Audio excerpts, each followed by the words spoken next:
सन 2024-25च्या पुरवणी मागण्या सादर करणे.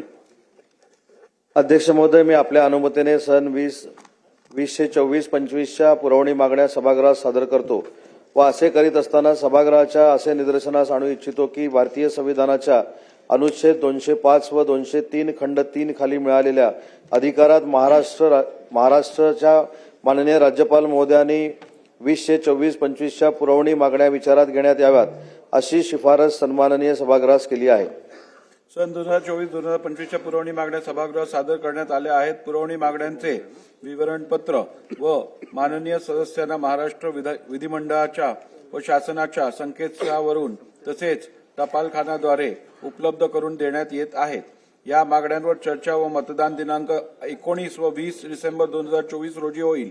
दिनांक 19 डिसेंबर 2024 रोजी चर्चा व मतदानासाठी जे विभाग प्राथम्य क्रमांकात घेण्यात येतील त्या विभागांवरील कपात सूचना दिनांक 18 डिसेंबर 2024 रोजी तसेच दिनांक 20 डिसेंबर 2024 रोजी चर्चा व मतदानासाठी जे विभाग प्राथम्य क्रमांकात घेण्यात येतील त्या विभागावरील कपात सूचना दिनांक 19 डिसेंबर 2024 रोजी सायंकाळी 5 वाजेपर्यंत स्वीकारल्या जातील.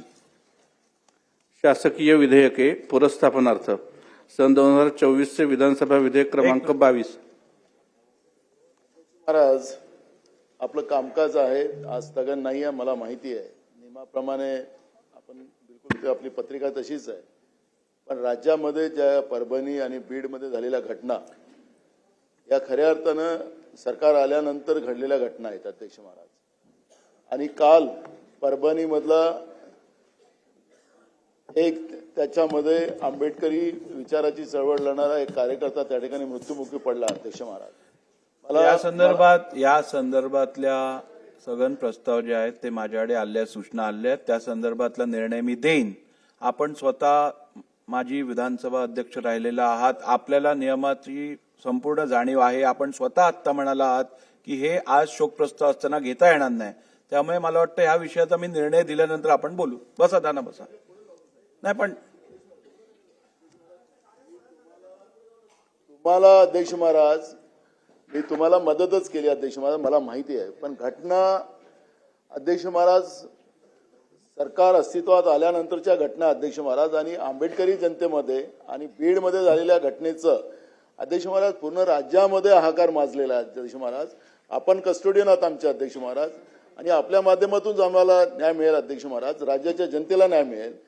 सरकारने उत्तर द्यायची तयारी दाखवावी अध्यक्ष महाराज. मला माहिती आहे कामकाजाचं भाग मला माहिती आहे, पण अध्यक्ष महाराज ही गंभीर बाब आहे आणि गंभीर बाब असल्यामुळे अध्यक्ष महाराज राज्यामध्ये लोकांमध्ये तीव्र चीड परभणीच्या आणि बीडच्या घटनेचे अध्यक्ष महाराज आहे. आणि म्हणून मी आपल्याला विनंती करतो अध्यक्ष महाराज, आपण निर्णय द्याल तो आम्हाला मान्य राहील, पण सरकारने याच्यातली भूमिका मांडावी अशी आम्हाला सरकारला विनंती आहे.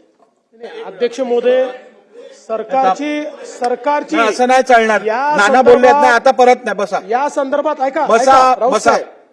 या संदर्भात ऐकून घ्या. या संदर्भात सविस्तर चर्चा करण्याची सरकारची तयारी आहे.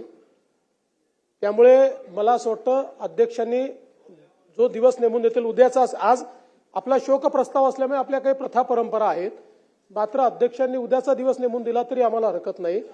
या संदर्भात पूर्ण सविस्तर चर्चा आपण करू. दोन्ही घटना अतिशय गंभीर आहेत, त्यामुळे निश्चितपणे त्याच्यावर चर्चा करू. त्याच्यावर सरकारने काय कारवाई केली ही देखील आपण त्या ठिकाणी बघू. आणि विशेषतः परभणीच्या घटनेच्या संदर्भात मला या निमित्ताने सर्वांनाच अपील करायची आहे की संविधानाचा अपमान कोणीच कधीच सहन करणार नाही. आणि ज्यांनी तो अपमान केला तो मनोरुग्ण आहे.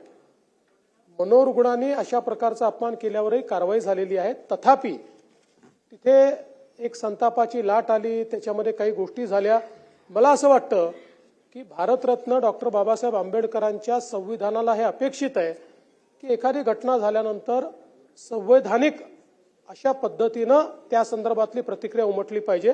मात्र आज याच्यावर अधिक बोलण्याचं कारण नाहीये. निश्चितपणे अध्यक्ष महोदय ज्यावेळी वेळ राखून देतील त्यावेळी याच्यावर सविस्तर चर्चा करून त्याच्यावर योग्य उपाययोजना आपण करू. आणि मला अपेक्षा आहे की विरोधी पक्ष देखील याचं राजकारण न करता या संदर्भात आपल्याला राज्यात कायदा सुव्यवस्था कशी ठेवता येईल आणि अशा प्रकारच्या घटना कशा घडणार नाही या संदर्भातल्या चांगल्या सूचना विरोधी पक्ष देखील करेल हा मला विश्वास आहे आणि म्हणून आपण जेव्हा नेमून द्याल त्यावेळेस याची कारवाई करता येईल. आज अधिवेशनाचा पहिला दिवस असून आज शोक प्रस्ताव देखले आहेत. त्यापुढे या एक मिनिट मला निर्णयाचा देऊ दे. मोठी बातमी आपण बघूयात. विधानसभेचं कामकाज सध्या सुरू झालेलं आहे. बीड परभणीवर सविस्तर चर्चा करण्याची सरकारची तयारी असल्याचं मुख्यमंत्री फडणवीसांनी यावेळी सांगितलेलं आहे. नाना पटोलेंनी अनेक सवाल उपस्थित केले होते.